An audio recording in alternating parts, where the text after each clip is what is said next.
St. Louis, and welcome to OnSTL.com. Joy, you're about to meet a person who's going to blow your mind. My mind Alan is Stimson, blowing right now. originally from St. Louis, now lives in Vermont, and we'll talk about that in a moment. Yes. But this woman here, on her second book called Good Grief, and if you read one paragraph, you'll be saying good grief Oh, gosh. very quickly. You know, Alan, welcome to the show. Thank you so Hi. much. Good morning. Did you always say good grief even when you were in St. Louis, or did you just bring that to Vermont? It is almost always the answer to the question in our house, you know? What's next? Good grief. Yeah, you know, sometimes I find myself saying good grief, and I'm like, I don't even know where good grief came from. So I thought maybe it was indigenous to St. Louis.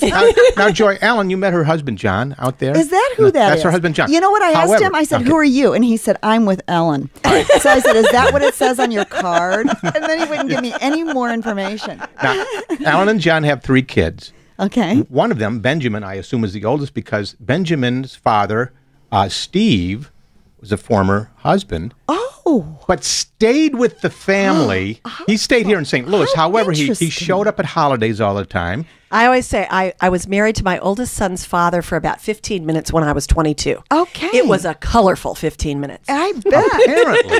But explain this now. He was on his way to Hannah's graduation. He was with Sure. Benjamin when he Sure. died. He died. Who died? The husband? John, I mean, Yeah, I mean, the Steve, baby Steve daddy? died. The You, Yes. first just one? met, you just met John. Right, He's So John, very Okay. much alive. very Okay. much. Yes. Well, But- now, is that what Yeah. it says on his card? No. But John did the eulogy at Steve's funeral. Now explain, how did this you work? know, I mean, we did have this 15-minute marriage that was very colorful. We couldn't figure out how to be married. We could barely figure out how to be in the same room for 15 minutes. But Oh, we I had a get that. child. Yes. We had to figure out how to be a family. Okay. And so, you know, lots of therapy, some of those therapists right here in St. Louis. And our holidays were this kind of goofy mix because I married my husband for life, John, and we'd have holidays with his mom and his grandma and my mom and my sister and all our children and my ex-husband and his mom and his dad and his sister. And his parents were divorced, except oh not my really gosh. divorced. They'd been apart for 20 years, but they'd come. It was a bit like being in an Alan Alda movie. Oh, my. Totally. And all of this is in her book, and it's so fun to read. I've only read excerpts So from the it's book. not a novel. What is it? Is it I'm a novel? memoirist and a humorist. Okay. And, you know, in my life, things are either wonderful or horrible, and the horrible is just waiting to turn into a funny story. Steve died suddenly and shockingly 3 years ago in his 50s, and he left me in charge of his estate, go figure. And what that meant really was that my husband gave the eulogy at his funeral.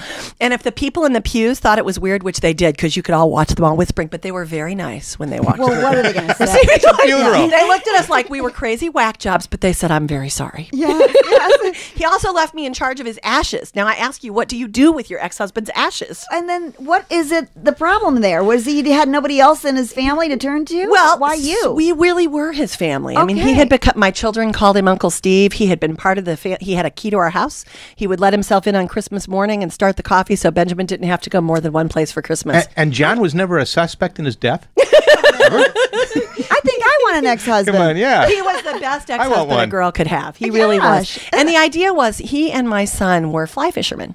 And so the idea was that we would sprinkle these ashes in the river. Yes. But Benjamin just wasn't ready, you know, and he just kept saying, Mom, let's wait. And I've done therapy. I knew we had to wait, but why did I have to have the ashes in the meantime? Yeah. I can tell you, if you put your ex-husband's ashes in your utility closet where your vacuum cleaners are, your house will get filthy.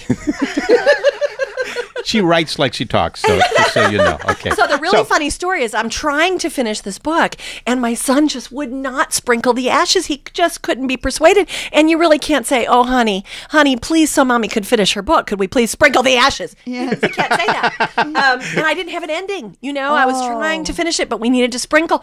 And so we were about to send the galleys. As I was telling your husband, we were about to send the galleys to the. That's what everyone Yeah. previews for the Yes. book. And the before booksellers the book get them, comes and the out. reviews get them, but I didn't have an ending. And my husband, my current husband, the one I married for life, said, wouldn't it be funny if we mailed his ashes to all of the reviewers and all of the booksellers? Oh, my God. A little vial of ashes. What a promoter. So she walks in here, and she walks in today for this interview, and I mentioned the ashes. She goes, "Oh, did you get the vial?" So I called the guys at Norton and I said, my husband had the best idea. What do you think of this? And they said, oh my God, this is just so crazy. It might work. So we filled, they sent us, no, wait. He It's gets okay. he gets a royalty for this. Yeah, what about It's okay. him? It's okay. They sent us 500 vials, and we filled them with fireplace ash. And the publisher made a tag that said, "Author's dead, ex-husband, please scatter somewhere." And we had this great map on my website that was an interactive map, and so people could go on and say where they scattered Oh, Steve. that's so Called cool. Scatter Steve. So Benjamin finally at this point said, everybody else is scattering him. I guess we could too. And so we finally so it did. worked. So That's we did. great. But the really funny thing is, so we send these vials out, and people looked just as shocked as Yes, you do, Joy. yes. And so Twitter started lighting up. What kind of a ghoul would send her ex-husband? And so there was an article in a publication called Shelf Awareness. They are a book industry publication, and they thought this was a great book promotion. Twitter was alive, and I got a call from a reporter at the New York Times. And this reporter said, "Ma'am, we have to ask you, are these really your husband's ashes?" And in a moment of what I can only describe as sales brilliance, I said, "Gosh, my lawyer has advised me not to answer that." God. Went Ellen. crazy. Really? The book is called Good Grief, Alan Stimson. I assume it's available everywhere right now. It is. Alan, Well, thank you thank very you much. so Thanks very much. much for having me. And our segment today is made possible by the generosity of the Office of McBurdy, Hart, and Kelly, proudly helping clients in the St. Louis area with automobile accidents, insurance defense, workers' compensation defense, subrogation, and more.